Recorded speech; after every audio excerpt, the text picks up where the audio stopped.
설명회 하나 크게 한번 했더니 이제 망했어요. 몸 버렸어. 설명회 하면 계속 늘어나 뭐가. 사실 오늘은 아시겠지만 우리 PD님이 머글로 유명하잖아요. 댓글로 맨날 얘기하잖아요. 원성이 자자하잖아요. 앞에 앉아있는 PD 너무 모르는 거 아니야? 막 이런 식으로. 근데 이제 이 스토리 캠프를 하면서 약간 개과천선해가지고 컨텐츠를 보기 시작하지 않습니까? 근데 너무 신나가지고 마치 벌레 물어온 고양이가 칭찬을 바라는 표정으로 배가분들을 봤는데요. 그래서 배가분들 아직 솔직히 완결도 아직 안 났는데도 우리 PD님 머글의 고군분투에 감동해가지고 오늘 배가분들 설명회를 하려고 갖고 왔어요. 본인의 책, 내돈내산.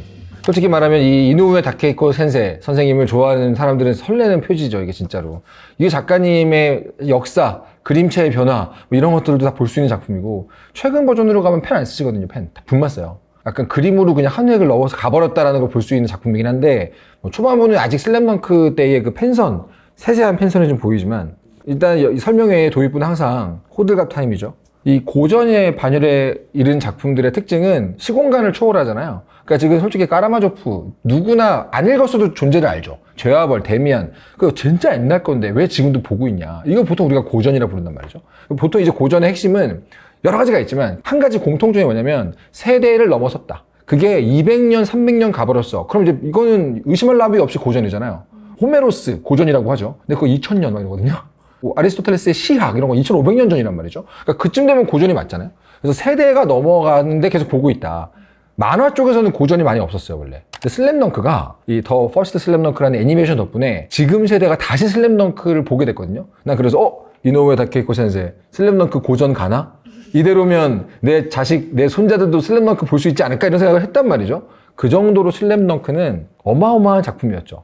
슬램덩크가 1990년에서 1996년까지 7년간 연재를 했는데 이게 96년도에 끝났을 때 이게 소년 챔프 뒤쪽이었어요. 당시에 드래곤볼은 IQ 점프, 슬램덩크는 소년 챔프 양대 산맥이었단 말이죠. 소년 챔프에 사면 뒤부터 보는 거야. 소년 챔프를 사면 앞에서부터 한국 만화가 있고 뒤부터 보면 이제 일본 만화가 있죠. 왜냐면 일본 만화는 읽는 게 반대니까. 근데 슬램덩크가 끝나고 나서 그 공허한 마음. 근데 아무튼 그 거대한 구멍이 전 세계 만화 팬들 안에 있을 거 아니에요. 그 뒤에 이제 이노우에 다케이코 선생이 뭐 하시나 보면은 단편 몇 개를 그리세요. 예를 들면 뭐 버저비터는 단편은 아니지만 사인편으로 그려가지고 웹에 올리는 되게 실험적인 만화였거든요. 새로운 시도도 하고 단편도 몇 개 그리고 하셨지만 슬램덩크 같은 장편은 아직 안 그린 거잖아요. 스필버그 같은 거장이 뭐 알폰소 쿠아론 뭐 이런 사람들이 장편 하나 끝내놓고 뭐 크리스토퍼 놀란 끝내놓고 그 사이에 광고 몇 개 찍고 뭐 이런 거야. 근데 갑자기 이제 다시 한번 텐트폴 영화 들어갑니다. 뭐 이런 것처럼 이노우에 다케이코의 그 다음 장편이 2년 뒤 1998년에 연재가 시작된단 말이죠.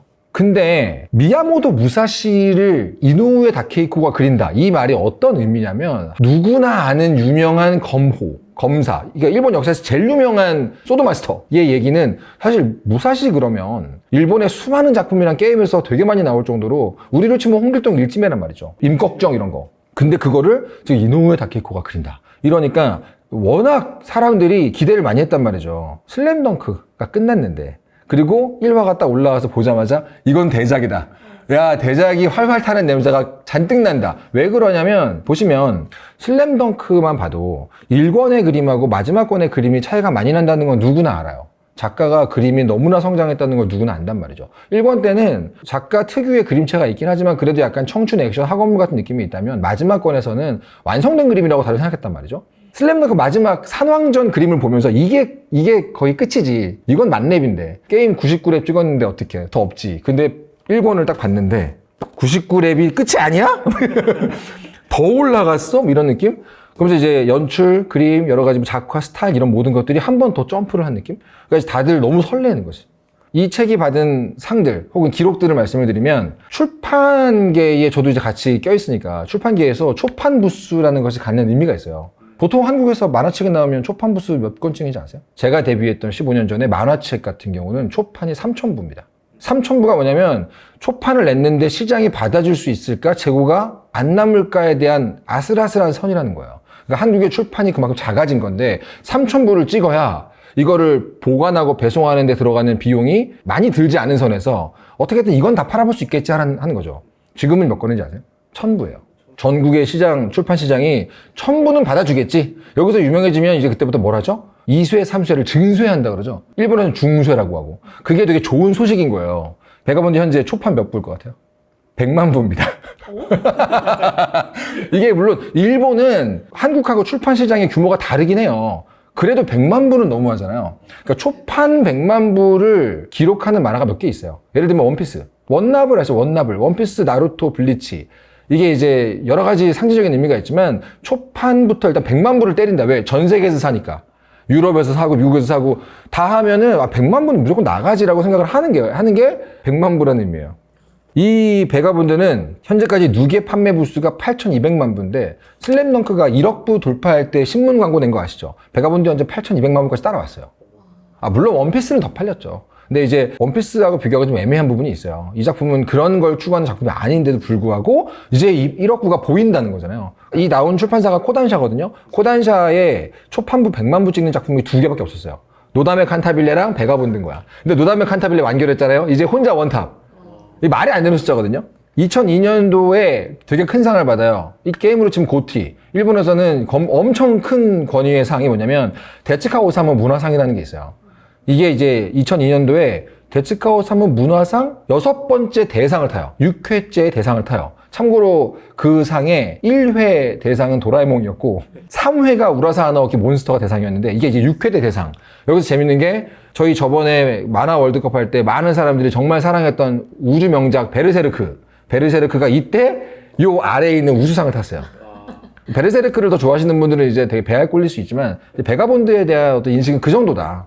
근데 지금은 약간 일본 거장들, 장인들이 약간 많이 보여주시는 게 건강 문제도 있고 창작의 여러 가지 고민의 문제도 있고 해서 그 비정기 연재, 뭐 아니면 장기간 휴재 이런 게 많잖아요. 예를 들면 이제 헌터 작가님 건강 문제도 있고 해서 휴재 많이 하시고 베가본드도 그렇고 그리고 뭐 기생수 작가 이와키 히토시의 히스토리에라는 작품이 또 저의 최애 중에 하나거든요. 근데 이 히스토리에는 알렉산더 대왕의 개인 서기관이 주인공인 우주대 걸작인데 요것도 지금 멈춰 있어요. 건강 문제 때문에.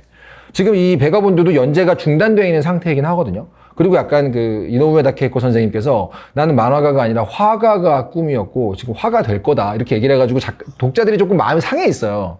서운한데 그 서운함과 별개로 일본의 만화계의 대표적인 원탑 장인 중에 하나다. 이거는 거의 아무도 부정할 수 없는 작가가 이노우에 다케이코고 그의 작품이 베가본드죠. 그 중에서도 이 베가본드가 무사시를 다루고 있잖아요. 혹시 찬바라라는 장르 아세요? 일본의 영화 장르기도 하고 어떤 문화 장르인데 찬바라가 뭐냐면 이게 이제 칼 소리 챙챙챙이에요. 바라바라바라 이건 피가 뿜어져 나오는 소리거든요. 찬바라는 뭐냐면 칼부림 물이라는 뜻이에요.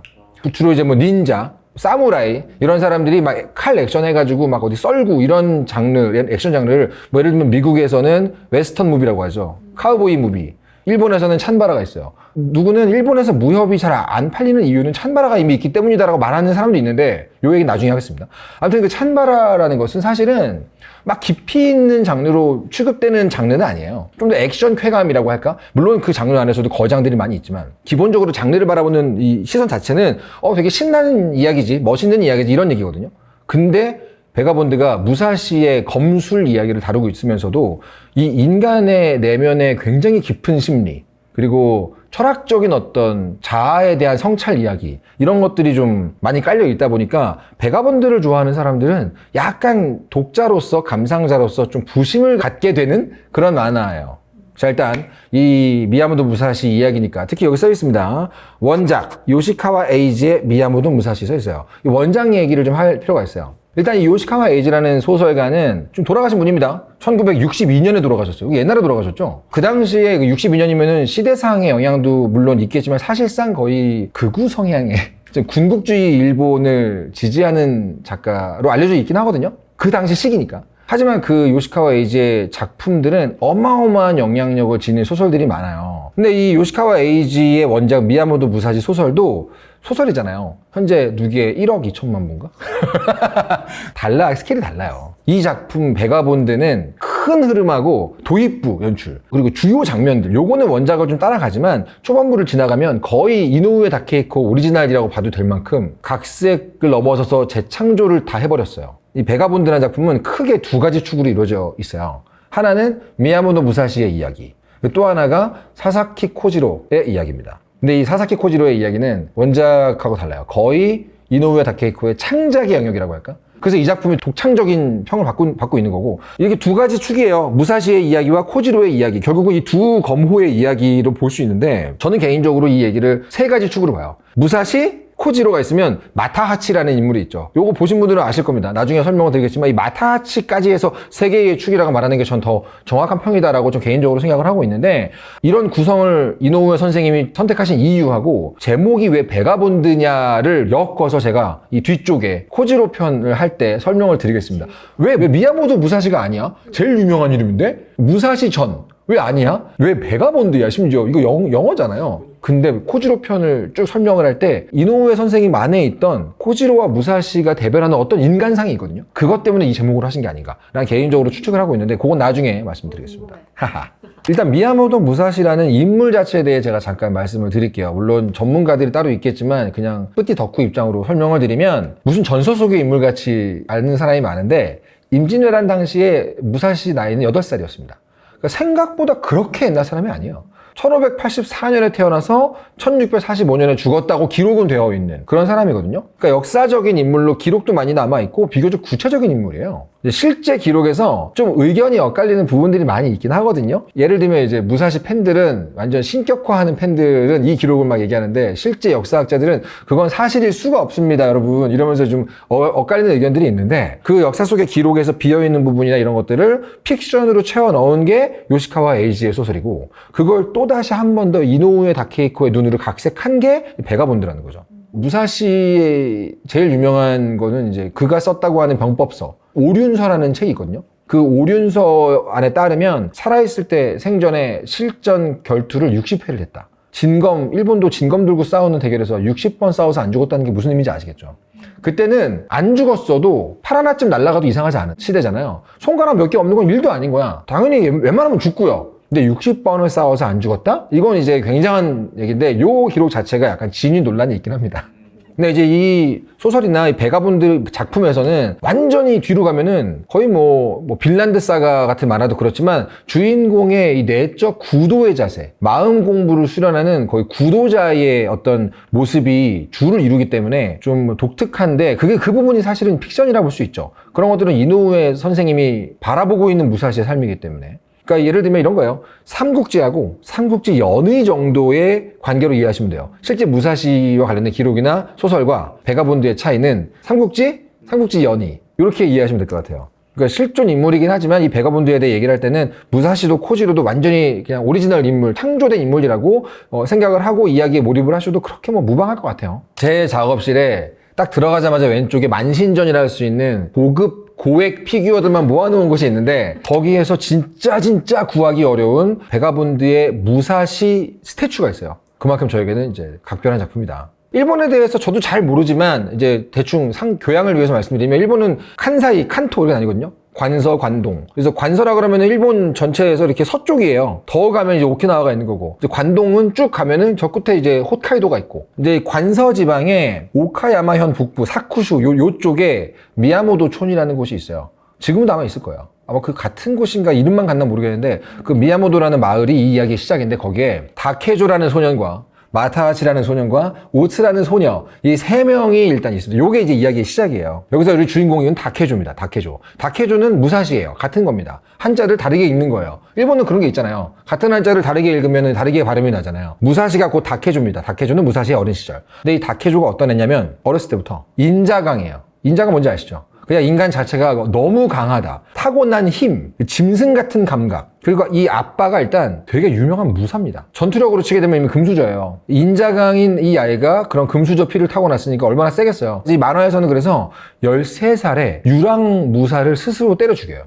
혼자서. 이때는 유랑무사라는 게 뭐냐면, 그 검수를 갈고 닦고 이름을 날리기 위해서 전국을 돌아다니는 유랑무사들이 있어요. 근데 이 미야모도촌에 한 명이 온 거야. 그래서 딱 이렇게 팻말을 꽂아요. 나는 누구다. 나 도전하러 왔다. 이 마을에 강자 나와라. 그리고 딱 팻말을 꽂고 앉아가지고 있는 거거든요. 근데 13살짜리 남자애가 왔어요. 보통 뭐라고 생각할까요? 구경하러 왔나? 와가지고 13살짜리 남자애가 그 팻말을 딱 보고 팻말을 뽑아서 죽였어. 이게 13살짜리 무사시인 거야. 다케조인 거죠. 이거 얼마나 세겠어. 근데 이 인자강의 타고난 전사로 보이는 다케조, 문제는 부친이 양육 실패를 합니다. 엄마는 도망갔죠. 왜? 아빠가 그런 사람이고 싸움질만 하고 아들은 귀신의 자식이라 불리는데 엄마가 뭐 버티겠어요? 도망갔지. 그러니까 무사시 다케조는 모친의 사랑, 따스한 감싸기 이런 게 없어. 그리고 아빠는 맨날 쌈박질만 하고 아빠가 어떤 사람이냐면 천하제일이라는 말이 입에 달려있어요. 천무새야, 천무새. 맨날 칼 닦으면서 이번에도 이겼지, 후후. 이런 사람이야. 딱 집에 와보면 아빠가 저기서 앉아가지고 칼 닦으면서 세 판 중에 한 판을 내줬지만 두 판을 꺼냈으니 내가 이긴 거나 다름없지. 역시 난 천하제일이다. 막 이런 아빠야. 그러니까 완전 노답 아빠인 거예요. 사랑받지 못하고 이 애는 야인처럼 커나가게 되거든요. 그러다 보니까 이 어린 다케조 마음이 어떠냐면은 자기애가 없고 자존감이 낮은데 문제는 재능이 너무 훌륭하잖아요. 그런 경우 어떻게 되는지 아십니까? 애정을 못 받아서 자존감이 낮은데 재능이 좋잖아요. 그러면 인정 욕구가 하늘을 칩니다. 자기 존재를 증명하고 싶은 마음이 클 수밖에 없어요. 이거는 지금도 그래요. 타고났는데 사랑을 못 받아? 그러면 못 받은 사랑을 채우려고 타고난 재능을 엄청 열심히 써요. 그러다 보니까 이 다케조 어떤 상태가 될까요? 누구보다 강한 사람이 되고 하야겠다. 이렇게 된 거예요. 근데 요 짐승같이 크고 사람들이 무서워하는 다케조 곁에는 유일한 친구가 2명이 있는 거예요. 한 명이 마타하치. 이 마타하치는 흔히 그 극성 엄마 아래서 자라는 평범한 아이. 근데 이 평범한 아이가 다들 다케조를 무서워하는데 혼자 다케조 옆에서 같이 놀아요. 그러니까 엄마 속은 썩어 들어가는 거지. 야, 너 쟤랑 놀지 말랬잖아. 근데 맨날 가가지고 막 같이 노는 거야. 둘이 이제 단짝이에요. 이 마타하치라는 친구의 정혼자가 오츠. 되게 예쁘장한 여자이고 미래에 결혼하기로 해가지고 오츠는 마타하치 집에 이제 장래의 며느리로 들어와 사는 거고 3명의 소꿉친구가 있는 거지. 근데 이 이야기는 이 다케조라는 소년과 마타하치라는 소년이 자기네 이름을 널리 알리기 위해서 부푼 꿈을 안고 공을 세우려고 전쟁터에 나갔다가 처절하게 패배해서 실패하면서 시작하는 얘기거든요. 이 두 사람이 이제 살았던 시대 배경을 잠깐 얘기를 해야 됩니다. 일본 역사에서 가장 중요한 전투라고 하면 전투라고 하면 들어보신 적 있을 거예요. 세키가하라 전투라고 혹시 아세요? 메이지 유신은 아시죠? 명치 유신. 요거를 오타쿠들은 주로 어떻게 하냐면은 이제 바람의 검심 때문에 많이 알아요. 메이지 유신 시대에 활동했던 검객, 영날검, 그게 이제 우리 켄신이기 때문에. 이 메이지 유신이 일본의 근대화 시대잖아요. 갑자기 막 총 들어오고 전차 들어오고 막 전기 들어오고 막 이래잖아요.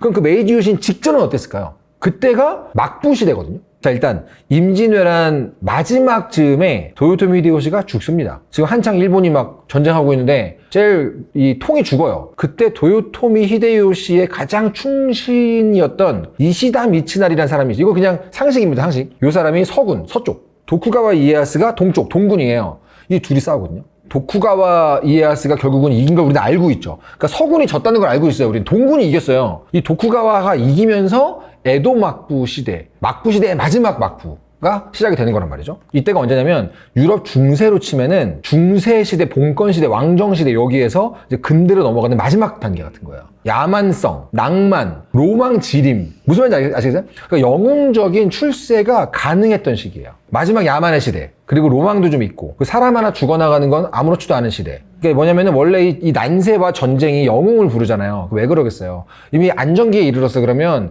자리 잡은 사람한테 잡았어요. 여기에서 수직 상승을 못해요. 현대시대는 그게 안 되잖아요. 근데 이때는 어때요? 전쟁터에서 적의 장수 하나 베면 갑자기 수직 상승하는 거지. 그러니까 뭐냐면 출세의 길이 아주 드라마틱하게 열릴 수 있는 마지막 시기라고 볼 수 있는 거죠. 코인 초기 약간 완전 코인 초지. 코인 초기인 거야.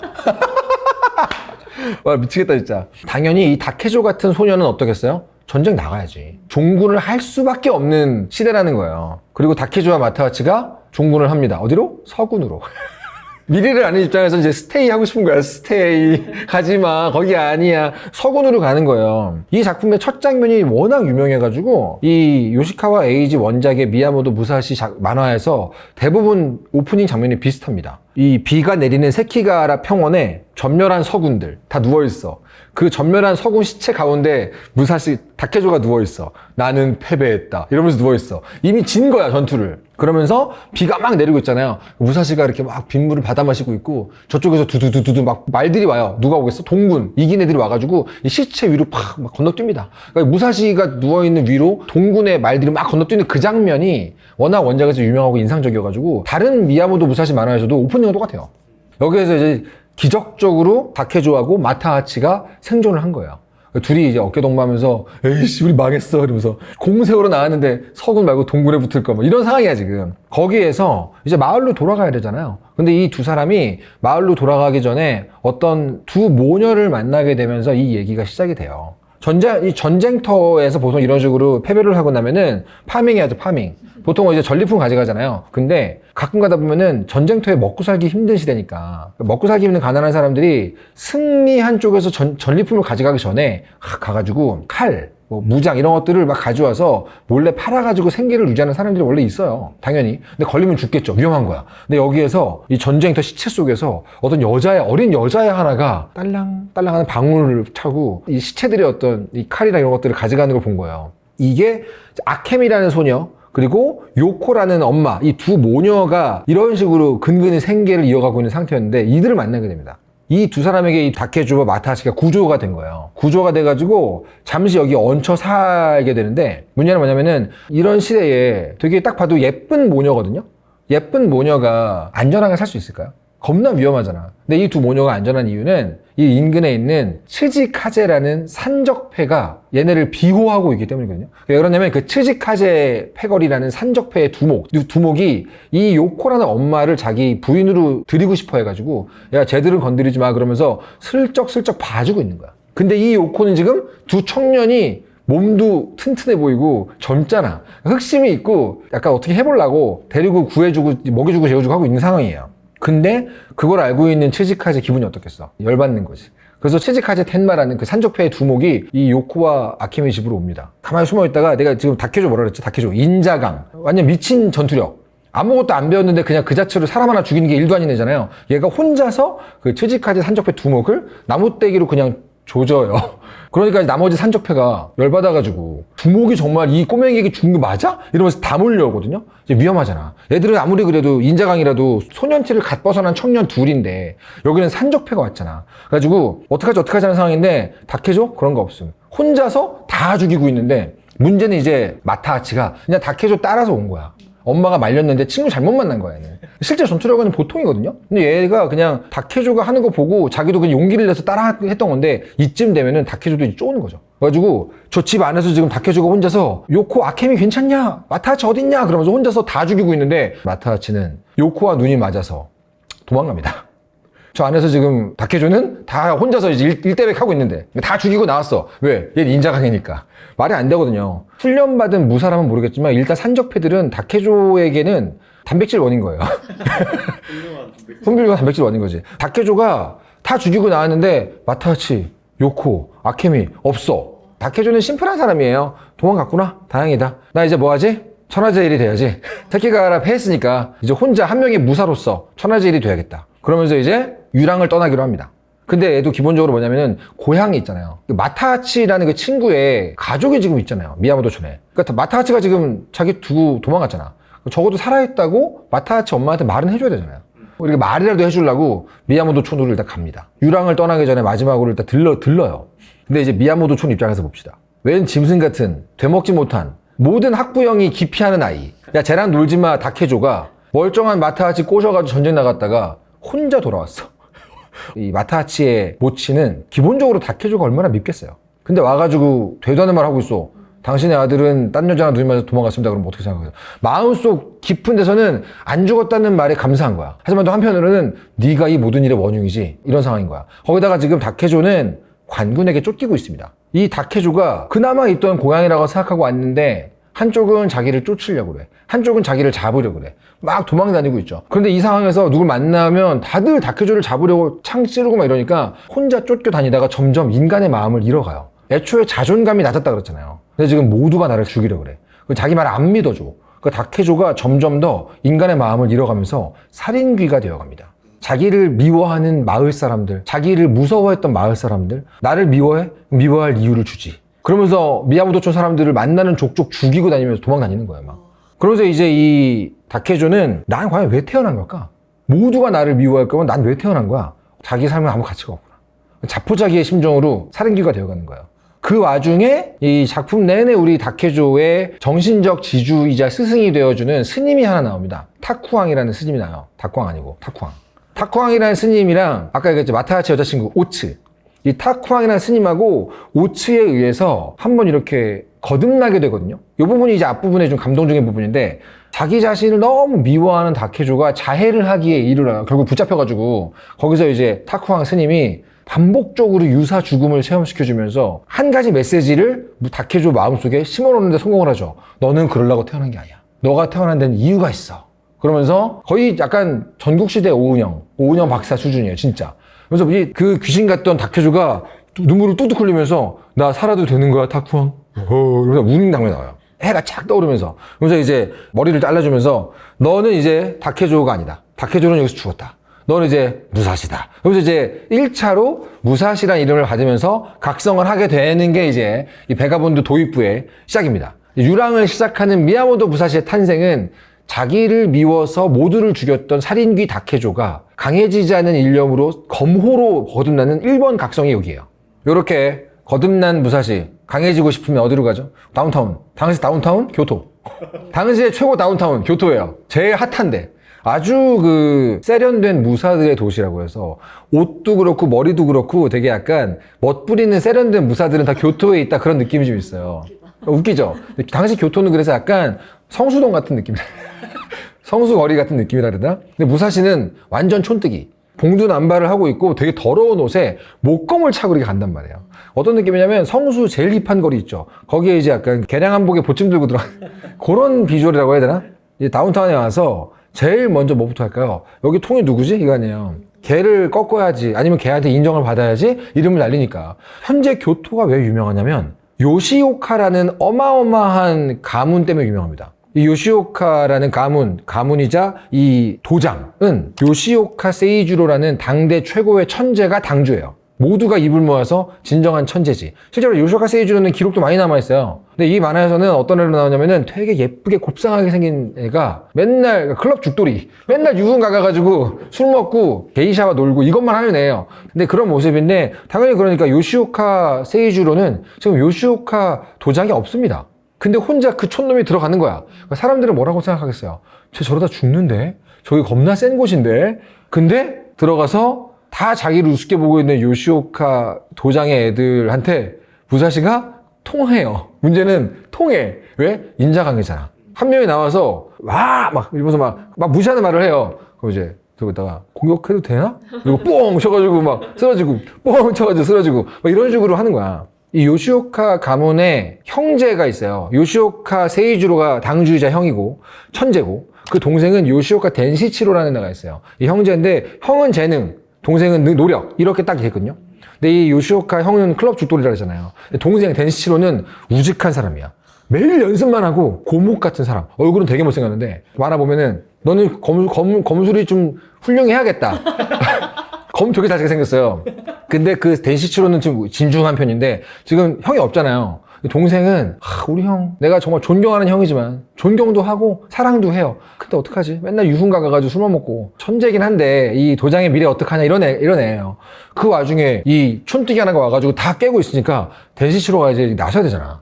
근데 갑자기 탁 세이주로가 옵니다. 그러면서 뱀처럼 늘어나는 칼이라고 묘사가 되는데 한 합에 무사시가 피가 팍 나면서 그냥 져요. 패배. 보지도 못했어. 세이주로의 검을 눈으로 보지도 못했어. 그러면서 이마 여기다가 한 일자 딱 세워주고 가거든요. 그럼 세이주로가 이런 얘기를 해요. 맹수가 적이랑 만나면 왜 으르렁거리는지 아냐? 상대가 물러나주면 싸움을 피할 수 있기 때문이야. 마치 무사시한테 너무 강한 말은 쓰지 마. 약해 보인다고. 같은 얘기인 거예요. 그러면서 교훈을 주죠. 슉 해가지고 칼 싹 새겨주고 피 철철 흘리는 거 보면서 칼 보지도 못했다. 막 이러면서 난 할 일 했으니까 죽지 마라 이러면서 난 다시 클럽 간다 이러고 색주가로 나가요. 근데 그 무사시는 지금까지 인자강이었잖아요. 내 검이 통한다. 교토에서도 통해. 막 그러고 있다가 눈으로 또 쫓아가지도 못하는 검을 본 거야. 그러니까 처음으로 진정한 강자를 딱 보게 된 무사시. 마음속에서 불이 타오르기 시작합니다. 그러면서 형한테 졌으니 동생하고 싸우면 되겠지? 이러면서 형은 한 번 이겨놓고 너 게임 개 못하잖아 그러고 가버리는 사람처럼 색주하러 갔으니까 이제 남아있으면 어떡해. 둘째 덴시치로한테 나 한 합은 갚아줘야 하지 않겠어요? 이러면서 덴시치로하고 승부하려고 그러니까 다들 야 이 치사한 놈아 너 졌잖아 막 이런 식으로 하거든요. 근데 얘는 심플해. 너무 단순한 애야. 아니 형한테 졌으니까 동생한테 또 지면 뭐 가면 되지 이러면서 동생하고 붙으려고 그러거든요. 그러니까 요시오카 입장에서는 완전 진상 개민패. 근데 문제는 이 덴시치로는 이 요시오카에서 어렸을 때부터 엘리트 코스를 밟아온 사람이잖아요. 형 같은 천재는 아니지만 거의 완성되어 있는 무인이라고. 근데 이 엘리트 코스를 밟아온 덴시치로하고 무사시가 호각이야. 싸움이 돼. 근데 그때 갑자기 뜬금포로 마타하치 등장.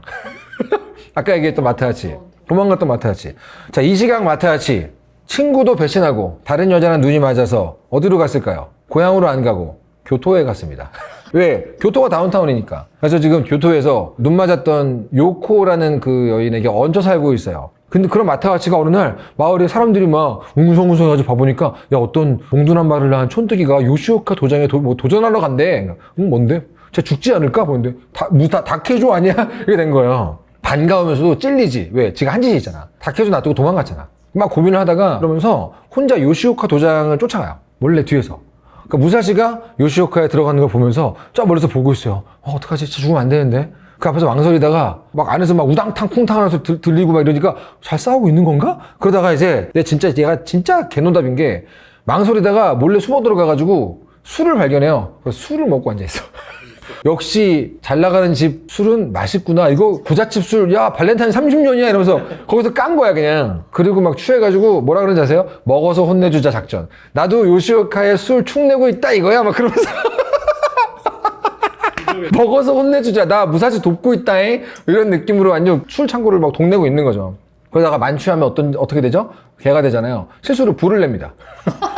그러니까 지금 이 무사시는 피 흘리면서 그 요시오카의 둘째 아들 덴시치로랑 싸우면서 지금 막 거의 막 막상막하 백중지세 사람들이 막 촌뜨기 겁나 세다 막 이러고 있는데 갑자기 불이야! 그래가지고 대결이 중단돼요. 그러면서 덴시치로가 다시 만나서 싸우자. 일단 불 꺼야 되니까 너 내가 봐주는 거다. 이러면서 다음에 다시 만나자라고 얘기를 해요. 요시오카에서 제일 신망이 높은 2인자가 그런 얘기를 해요. 야, 넌 엘리트 코스 밟아가지고 거의 만렙인데 지금 그 수준이야. 쟨 지금 막 나왔어. 쟤 지금 서버에 막 입던했어. 쟤 지금 레벨 1인데 저 수준이야. 나중에 제가 레벨 올리면 네가 불리하지 마. 이런 느낌으로 알고 있는데 아무튼 덴시치로는 자존심과 각오가 있기 때문에 너 오늘 내가 보내준다. 우리 불 끄러 간다. 이러고 이제 대결이 끝나.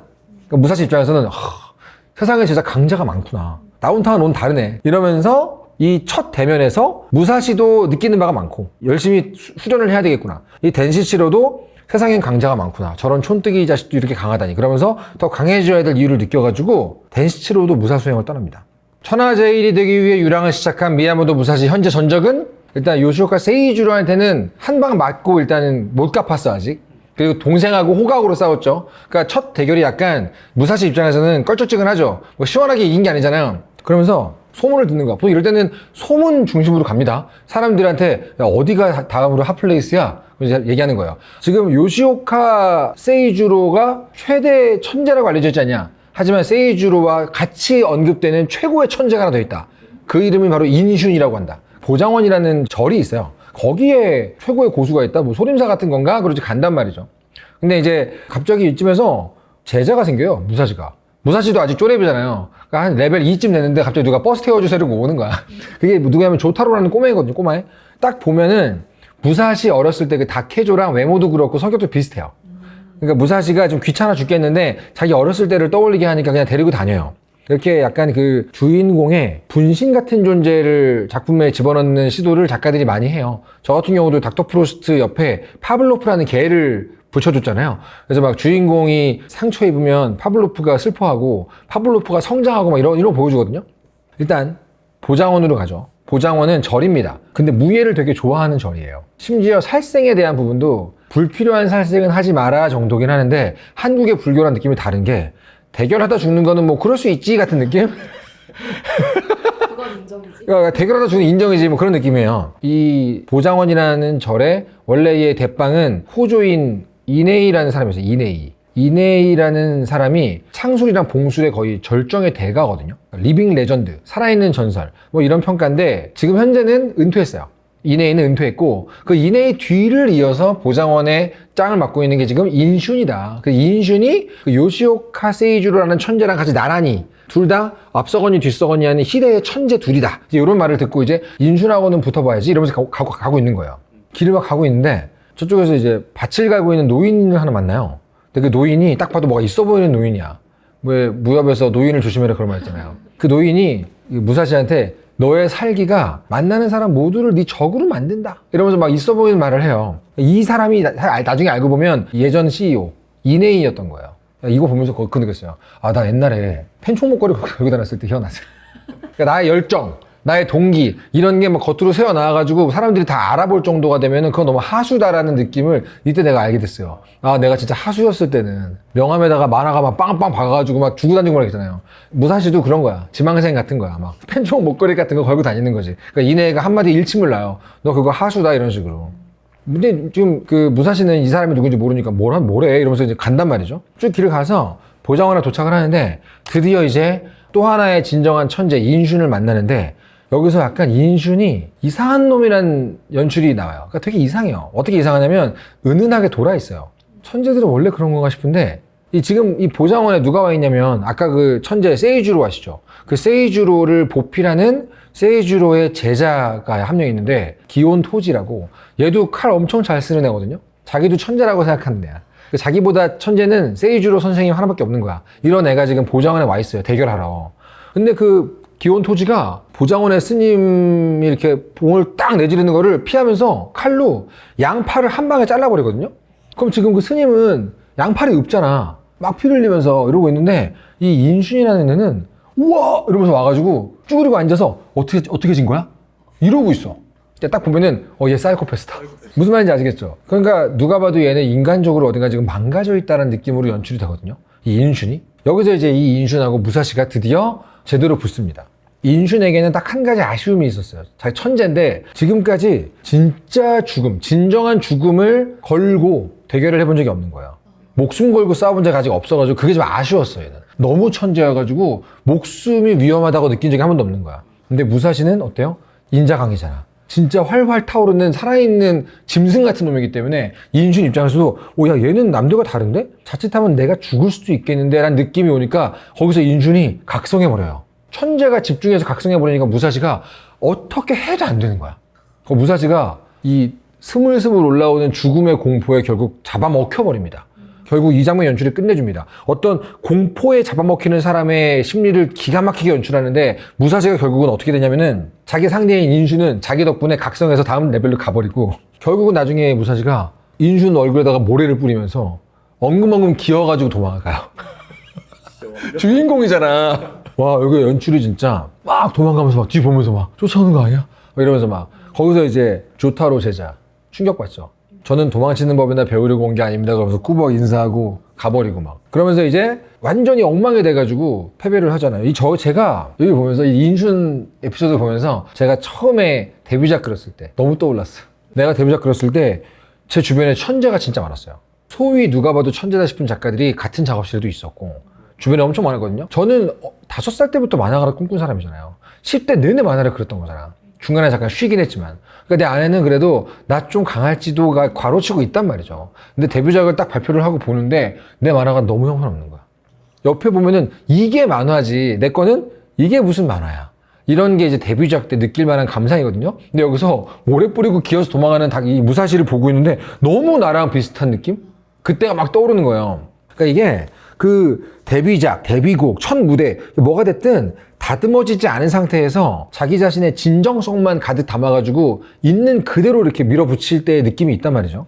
그게 이제 무사시의 요 첫 대결에서 나와요. 처참히 부서지고요. 완전히 무너지고 두려움에 잡아먹힙니다. 근데 이게 대부분의 아티스트들이 데뷔작을 만들 때의 마음이에요. 처참히 부서지고 완전 망가지고 난 쓰레기야 이런 생각을 하게 돼요. 그러면서 이제 무사시처럼 비겁하게 도망가고 공포에 사로잡히고 막 이러거든요. 이 인슌과의 에피소드가 모든 독자들에게 이 작품 진짜 범상치 않은데? 라는 느낌을 강하게 주는 부분이에요. 그 전까지는 뭐 원작 따라서 쭉 가는 건데 무사시 유명하니까 어떻게 보면 유명세로 가는 것도 있거든요. 근데 인슌과의 대결부터는 이노우에 선생님의 통찰, 연출 이게 약간 넘산네? 이런 느낌? 왜냐면 주인공인데 자기 내면의 두려움에 완전히 잠식당해서 처절하게 무너지는 연출을 이렇게 잘할 필요가 있나? 그러면서 이제 진짜 범상치 않다는 느낌을 주죠. 이 작품에 대해서. 베거본드 또 찬양을 좀 하자면 만화에서 분량 감각이라는 게 있어요. 분량이 좀 많다. 이번 화 분량이 많네. 이게 만화책이야 뭐 페이지로 보이니까 괜찮은데 웹툰은 뭘로 느끼세요? 웹툰에서 분량 감각. 스크롤 바를 보면 알죠. 기본적으로 컷수가 많아서 스크롤 바가 작으면 분량이 많은 거잖아요. 근데 사실 진짜 만화의 분량 감각은 컷수가 아니거든요. 사건의 수예요. 사건의 수. 의미 있고 중요한 사건이 여러 개가 들어가 있으면 분량이 많다고 느껴요, 사람은. 근데 사건이 하나만 있어. 혹은 그 하나도 온전히 들어가지 못했어. 그러면 분량이 좀 적다고 느낄 수 있어요. 이거 되게 중요한 부분인데 작법적으로는. 액션은 어때요? 액션은 사건은 하나인데 분량이 길죠. 그래가지고 작가들이 힘들어해요. 보는 사람이 포만감을 느끼기가 쉽지가 않아요. 왜냐면 액션은 사실상 벌어지고 있는 사건은 지금 하나밖에 없는 거잖아요. 둘이 싸운다. 근데 그거 가지고 막 150컷을 그려야 되는 거야. 근데 베가본드 같은 이 미친 고인물의 작품은 액션 시퀀스 자체에다가 어떤 이야기를 담는 것 같아요. 그러니까 주인공의 움직임, 동작, 이거 하나하나가 그냥 보기에 멋있다, 쾌감 이게 아니라 스토리가 있어요. 인슌과의 어떤 첫 대결 장면에서 이거는 액션이나 대결이라는 장면도 하나의 되게 중요한 스토리로 푸는구나, 서사가 있구나 라는 걸 알게 돼서 이 작품의 어떤 정체성을 알게 되는 거죠.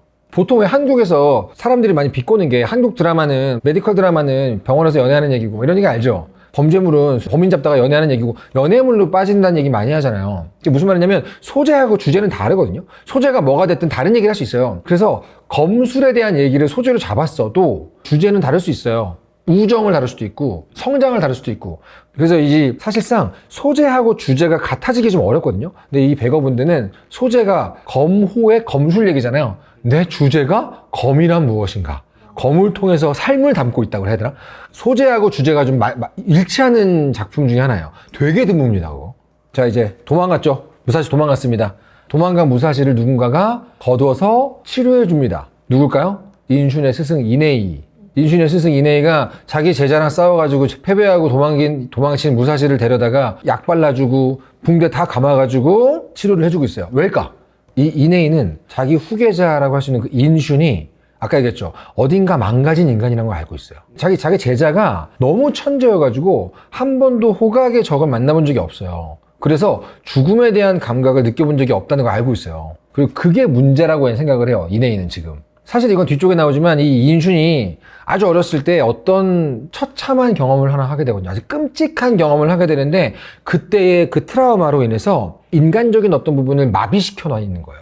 과거에 너무 충격적인 경험을 눈으로 목격하면서 감정의 한 부분을 스스로 다 걸어버린 거거든요. 그리고 이 이네이는 자기 제자를 정상인으로 돌려놓으려면은 호각의 라이벌이 필요하다는 걸 알아서 무사시를 키워가지고 네가 성장해서 내 제자에게 한번 본때를 보여줘야 된다. 이렇게 한 거죠. 근데 무사시 입장에서는 지금 어때요? 자기를 치료해주고 보살핀 사람이 이네이라는 걸 이제 지금 알게 된 거예요. 저번에 만났을 때는 그냥 뭐 밭 가는 노인 일로 알았는데 완전 부끄럽지. 완전 쥐구멍에 들어가고 싶어.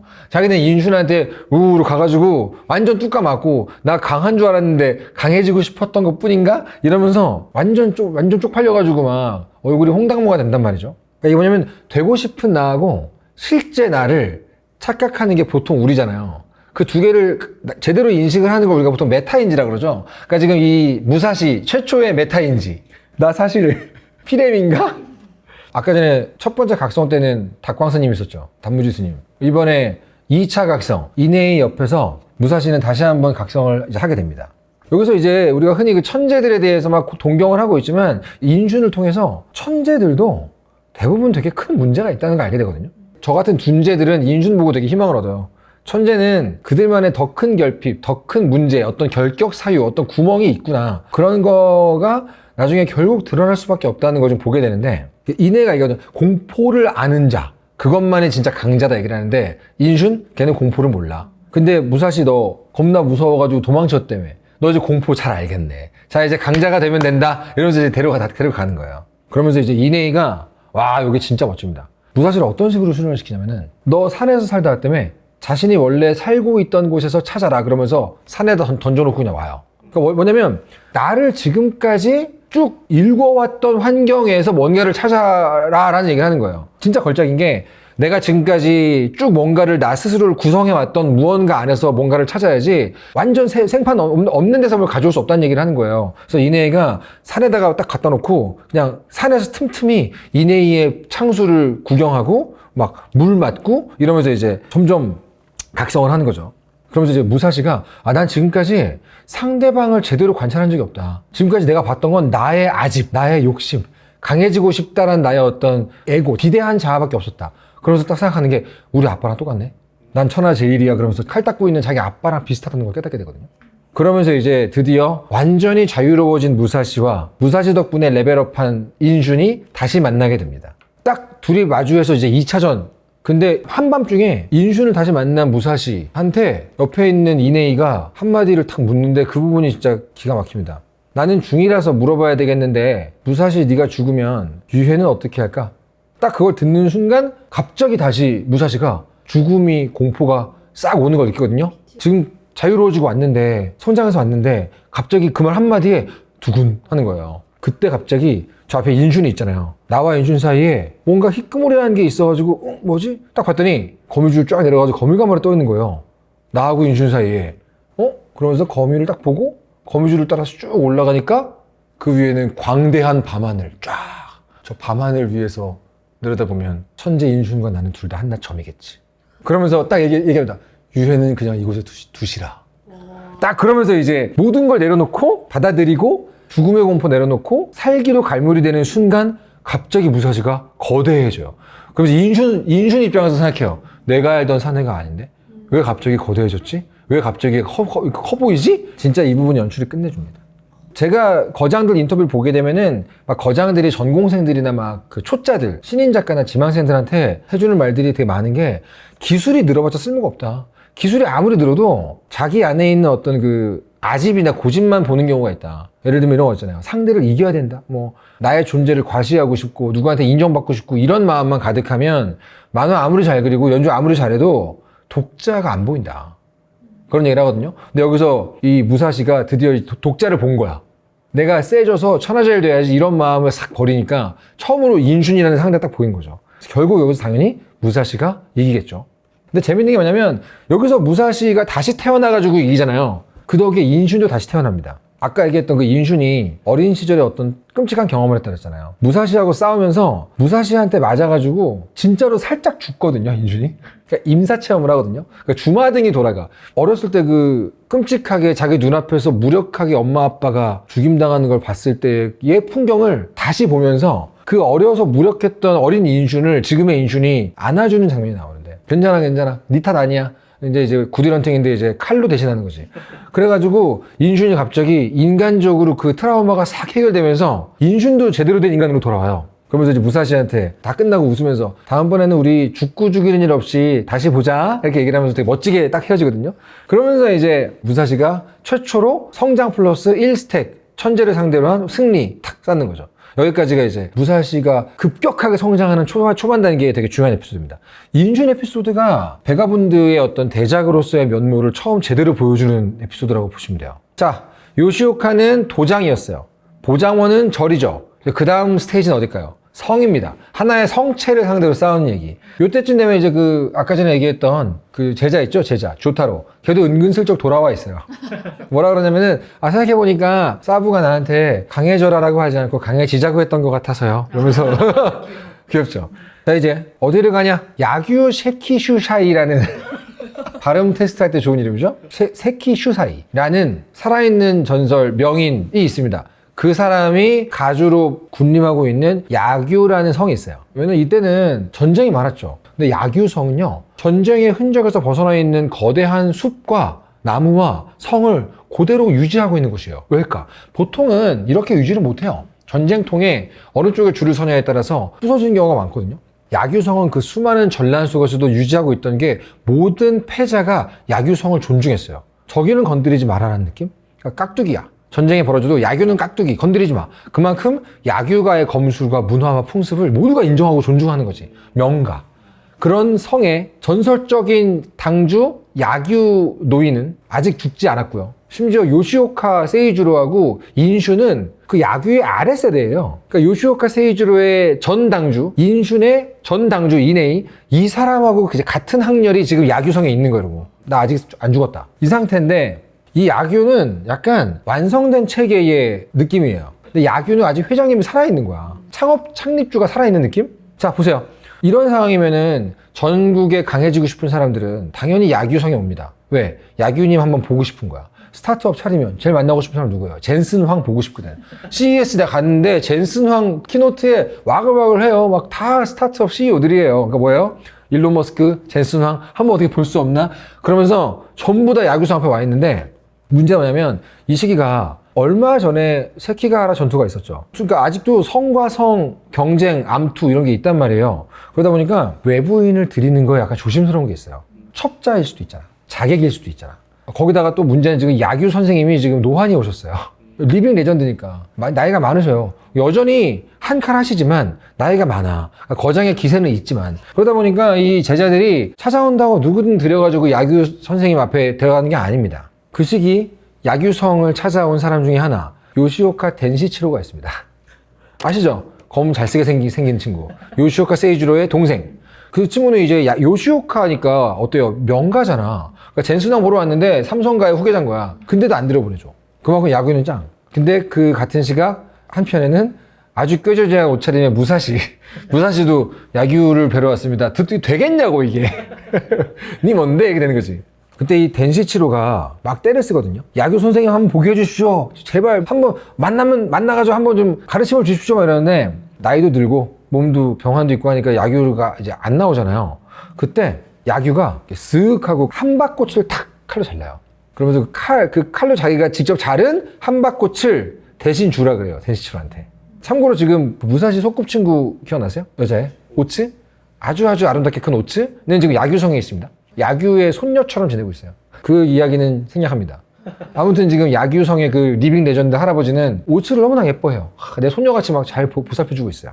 오츠가 할아버지의 명을 받고 할아버지가 직접 자른 한박꽃을 들고 덴시치로한테 가가지고 대신 이것을 드리랍니다. 그러니까 덴시치로가 꽃이라고! 이러면서 바닥에다가 에이씨 나는 검수를 가르쳐달라고 온 건데 이러면서 꽃을 막 던지거든요. 근데 이 야규가 자른 꽃을 덴시치로는 그냥 그렇게 버렸는데 무사시는 딱 보고 이 꽃을 자른 게 누구지? 아직 살아있다. 이 꽃은 아직 살아있어. 단면을 이렇게 봐요. 이게 이 꽃인데 야규 선생님이 여기를 자른 거 이렇게 딱 보고 야 이거 살아있는데? 이거 누가 자른 거지? 야규일까? 그러면서 반대쪽을 칼로 자기가 딱 잘라요. 그러고 나서 보니까 달라. 난 이렇게 안 돼. 그러면서 이 잘린 애를 딱 편지봉지에 넣어가지고 보냅니다. 이 꽃을 자른 사람이 누군지 알고 싶습니다. 라고 보내요. 근데 제자들이 뭐야 이 얼찍이나 하는데 야 그거 야규 선생님이 자르신 거래. 그러니까 뭐? 너네는 이 단면 차이 알겠어? 모르겠는데? 무사시의 눈엔 보인다는 건가? 그러면서 이 사람들이 이제 한번 만나보고 싶다. 무슨 말이죠? 이 당시에 다들 한 칼 하는 거야. 호승심이 있잖아요. 야 무사시 우리랑 동년배인데 이게 보인다고? 야 내일 밤에 우리 불러가지고 술이나 같이 마시면서 우리 밤새도록 검술 얘기나 하자. 오타쿠들. 제가 처음 만화가들 만났을 때 풍경이랑 똑같아요. 다들 나 만화 좀 그리는데 라는 사람들이 전부 모여있는 거야. 17년 전, 18년 전, 20년 전 웹툰 작가들 모임 어땠는지 아세요? 다들 자아가 겁나 비대하단 말이에요. 내가 짱이지, 내가 아티스트지 이런 느낌이야. 지금 생각해보면 다 그냥 꼼꼼하거든요.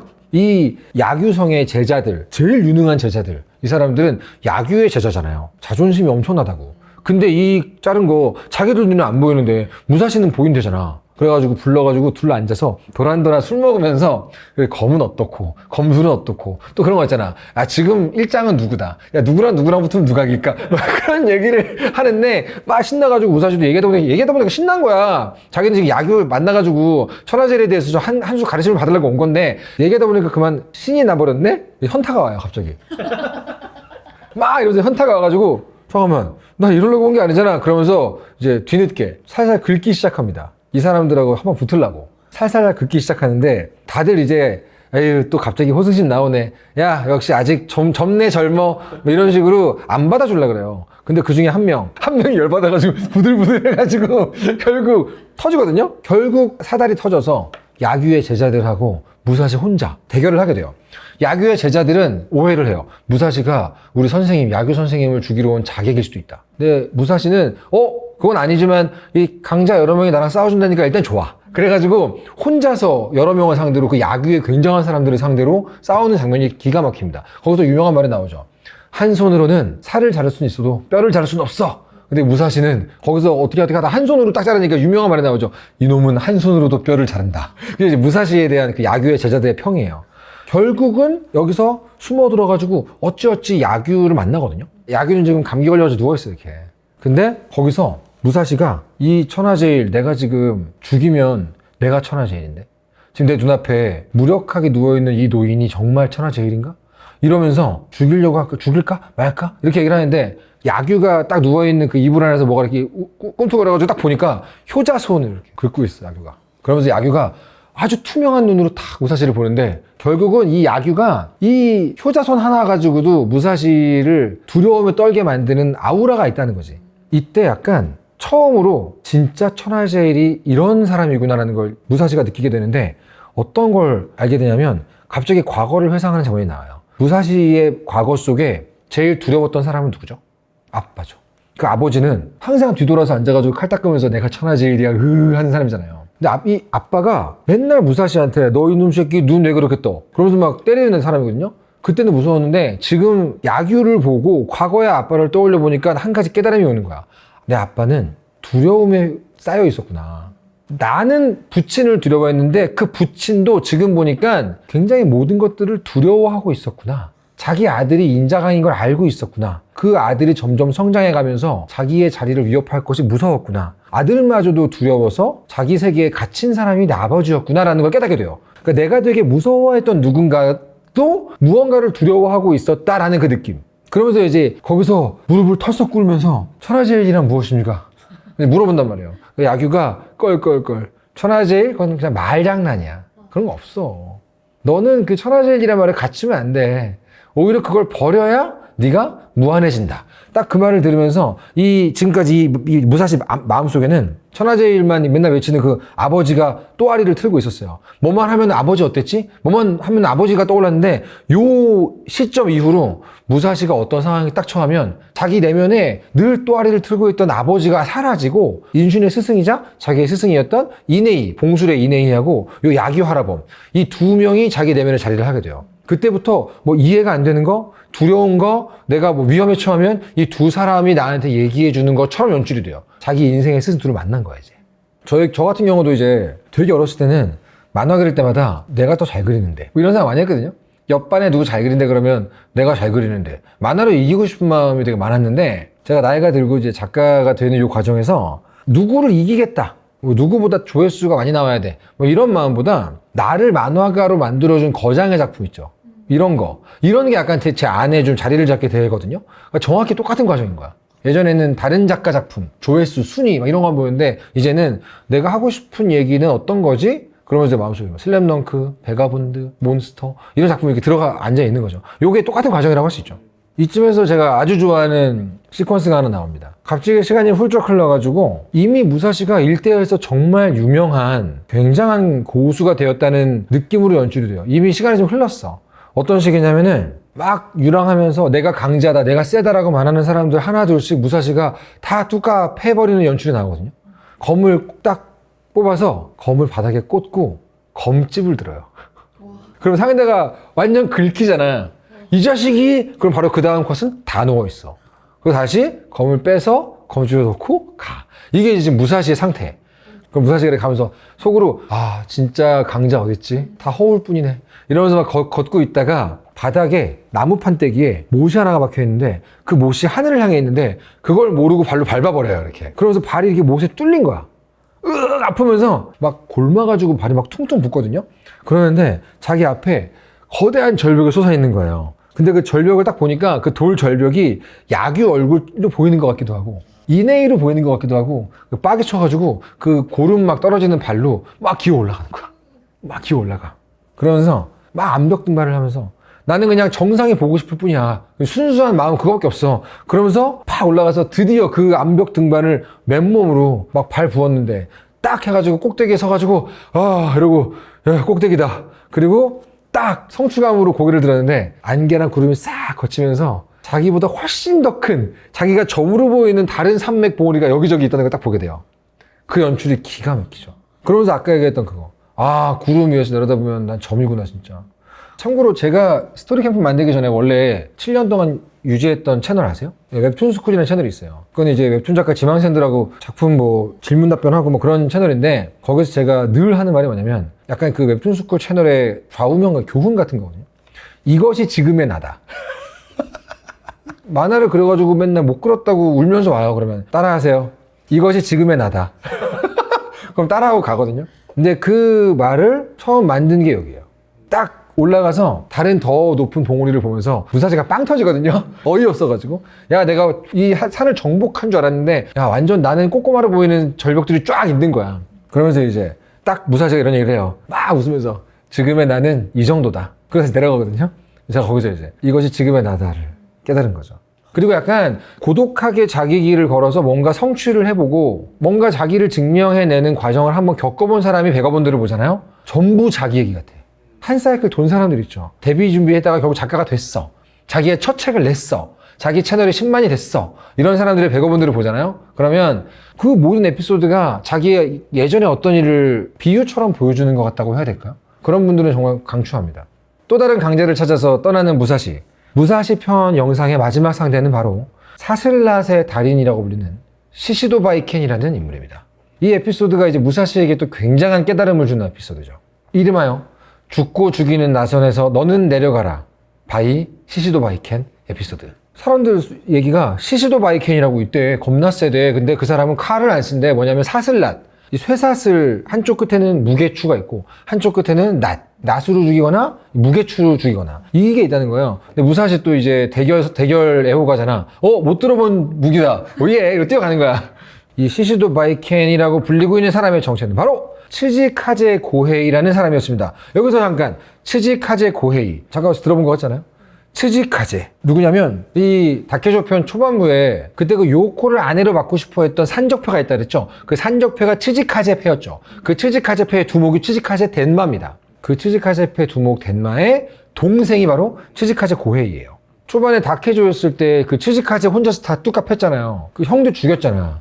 그 이후로 한동안 이 무사시를 암살하려고 쫓아다녔던 사람이 츠지카제 고헤이거든요. 근데 이게 형의 원수를 갚으려고 쫓아다닌 게 아니에요. 내가 죽이려고 했던 형을 네가 죽였어였어. 제가 자세하게 설명하지 않겠습니다만 일련의 어떤 특정한 경험 때문에 이 형에 대한 극도의 혐오, 분노, 증오를 갖게 됩니다. 그러면서 우리 형새끼 내가 반드시 내 손으로 죽인다라고 하고 있었는데 다케조가 먼저 죽인 거예요. 자기의 목표를 무사시가 죽였잖아요. 그러니까 얘는 어떻게 해요? 그럼 무사시 너를 내가 죽이면 되겠네? 이런 이상한 비뚤어진 신의 논리를 가지고 한동안 무사시를 쫓아다니다가 계속 사람들을 죽여가면서 약간 그 산 것도 아니고 죽은 것도 아닌 좀 망가진 상태로 살고 있었는데 그 어떤 한 사람에 의해서 한 합에 이 상처를 얻고 죽기 직전까지 가면서 도망가요. 그 어떤 사람의 이름은 사사키 코지로입니다. 무사시가 만나는 모든 사람들의 기억 속에 굉장한 강자는 다 사사키 코지로야. 근데 아직 안 나왔어, 코지로는. 그러면서 이제 이 죽느냐 삭느냐 하면서 막 피 흘리면서 츠지카제 코헤이가 여기까지 흘러 왔는데 그러다가 어떤 산적들을 만난 거예요. 그 산적의 이름은 시시도 바이켄이었죠. 근데 얘는 사람 죽이는 기계였잖아. 막 피를 흘리면서도 슥싹 하면서 다 죽이고 거기에서 이 산적패의 노예같이 일하던 여자애 하나를 만나는데 아주 무심한 살인기계처럼 살던 사람이 이 여자애 하나를 만나서 시시도 바이켄이라고 자처하면서 이 여자애 보살피면서 여기서 눌러 살고 있는 거예요. 그러면서 그 여자애한테 사슬랏도 배웠어. 이 여자애가 사슬랏 되게 잘 쓰는 설정이거든요. 지금까지는 누구를 죽이는 법만 알았다는 설정의 고헤이가 그 여자애 린도라는 애를 데리고 살면서 처음으로 누군가를 지키기 위해 싸우는 인간이 돼버려요. 그러니까 한 단계 성장한 거잖아요, 인간적으로. 그러니까 무사시는 약간 어떻게 보면은 상대를 성장시켜주면서 돌아다니고 있는 거야. 다 각성시켜주고 있어. 각성 매니아, 각성 메이커, 킹메이커. 그러면서 이제 딱 만나가지고 싸우는데 처음 만나자마자 이 사슬랏의 움직임에 적응을 못해요. 그러면서 코뼈 날아가고 손가락 부러지고 난리도 아니야. 그러면서 엄청 당황해요. 아, 내가 그동안 쪼무레기들, 졸개들 좀 이긴 거 가지고 되게 방심하고 있었나? 오히려 언제 죽어도 이상하지 않다는 마음가짐은 지금 제가 갖고 있구나. 내가 아니라. 그러면서 본능적으로 나 지금 죽을 수도 있겠다 라는 생각을 하면서 그 공포와 두려움의 끝에서 자기도 모르게 꺼내는 게 뭔지 아세요? 두 번째 칼. 이게 뭐냐면 무사시가 제일 유명한 게 이도류거든요. 전문용어로는 지테라 불린대요. 지테. 그걸 깨달아요. 자신이 가장 증오하던 인물이 쓰던 기술이다. 아빠. 자기 아버지가 주로 쓰던 기술이 지테인데 자기도 모르게 딱 쓰게 되면서 딱 그걸로 결국 시시도 바이켄의 공격을 막으면서 딱 마지막에 일거 날리거든요. 그때 마지막 결정타를 날리는 무사시의 독백이 뭔지 아세요? 잘 가십시오 아버지. 딱 그러면서. 그러니까 이게 저한테 어떤 의미로 다가오냐면 트라우마는 누구나 있잖아요. 근데 트라우마를 극복하고 나면, 만약에 극복을 할 수 있다고 하면 자기 족쇄로 작용하던 트라우마가 오히려 자기의 무기가 될 수 있다는 그런 메타포, 그런 비유로 보인다 그래야 되나? 그러니까 극복을 못하면 트라우마인데 극복하는 순간 굉장히 강력한 무기로서 그 경험이 딱 자리를 잡는 거예요. 그 아버지의 무기를 쓰면서 잘 가십시오 아버지 딱 그러면서 마지막 하나를 딱 날렸는데 거기서 시시도 바이켄의 손가락이 다 날아갑니다. 툭툭툭툭. 이제 시시도 바이켄 더 이상 칼을 못 잡는 몸이 됐죠. 그리고 출혈이 엄청나잖아요. 이제 이대로 두면 죽는 거예요. 시야가 쫙 흐려지면서 손가락이 다 날아가 버린 이 피가 나는 이 손으로 자기가 보살펴주던 소녀 여자의 머리를 이렇게 탁 쓰다듬으면서 여기서 진짜 명장면이 나옵니다. 그 여자애 딱 쓰다듬고 피를 막 흘리면서 죽어가면서 무사시한테 이렇게 얘기해요. 죽고 죽이는 나선에서 나는 이제 내려간다. 너는 계속 가겠지만. 그러면서 닥해줘. 지혈을 좀 해줘. 살려줘. 우리를 구해줘. 딱 이럽니다. 무사시가 대충격. 난 누군가를 지키기 위해서 나를 벤 상대한테 목숨을 구걸할 수 있을까? 딱 그런 얘기를 해요. 그러면서 죽고 죽이는 나선에서 난 내려간다라고 말하는 시시도 바이켄을 딱 보면서 한 가지 직감을 해요. 나는 여기서 내려갈 수 있을까? 내 목숨이 끊어질 때까지 못 내려가는 건 아닐까? 그게 약간 독자들을 상대로 연재를 해야 되는 이 프로 웹툰 작가들의 세계에서 제가 17년 살면서 사라지는 동료를 되게 많이 봤어요. 여러 가지 이유로 사라지는 동료들이 이제 만화를 그만 그리게 되면서 딱 이런 말 비슷한 느낌으로 얘기를 해요. 나는 여기까지다. 나는 이제 여기까지인데 너는 계속 가라. 약간 그런 느낌을 주는 장면들이 있거든요. 그런 얘기를 했던 지인 중에 한 명이 만화를 관뒀었어요. 너는 정말 너는 계속 만화 그려라 이러면서. 근데 그분이 한 5년 후였는가? 그 사이에 이제 애가 태어났어요. 애랑 같이 사는 얘기를 인스타툰으로 그리는 걸 봤거든요. 근데 제가 보기에는 이게 오히려 더 만화 아닌가? 오히려 그냥 막 장편 만화 그려가지고 독자를 상대하고 막 그게 전부라고 생각하던 시절이 있었는데 그걸 더 이상 못하게 되고 자기 이제 만화 안 그린다고 했는데 살면서 자기 삶이 어떤 건지를 또 소소하게 그려가지고 인스타에 올리는 걸 제가 보면서 야 오히려 이게 진짜 만화지 이런 느낌을 좀 받았는데 이 죽고 죽이는 나선에서 내려간다고 말하는 시시도 바이켄을 보면서 저도 그랬죠. 너 안 내려갔어. 너 그거 그냥 사람들 죽이고 칼부림 하는 것만 지금 안 하겠다는 거지 그게 다 끝이 아니야 라는 느낌을 좀 느끼게 된다 그럴까? 여기서 이제 아까 얘기했잖아요. 이 시시도 바이켄이 원래는 치즈카즈 고해였는데 어떤 한 명을 만나서 한 칼에 완전히 패배하고 모든 걸 잃었다는 얘기를 했죠. 그 사람이 바로 사사키 코지로였다고 얘기했죠. 여기까지 딱 무사시 얘기가 전개가 되면 이 이야기는 갑자기 무사시 얘기가 안 나오고 수십 권에 걸친 사사키 코지로 편으로 넘어갑니다. 그러면서 이제 사사키 코지로 편이 다음 영상이 되겠죠. 무사시 얘기는 끝은 아닌데 이렇게 무사시의 1차 각성, 2차 각성, 성장 여기까지 했으면 이제 사사키 코지로라는 희대의 또 다른 주인공은 어떤 인물이었고 어떻게 컸나 이게 또 나오겠죠. 그 뒤에 이 둘이 만나는 얘기가 베가본드의 백미 정말 천하일미라고 할 수 있고 거기 시점에서 이 작품은 멈춰 있는 건데 일단 다음 영상에서 사사키 코지로 편으로 돌아오도록 하겠습니다.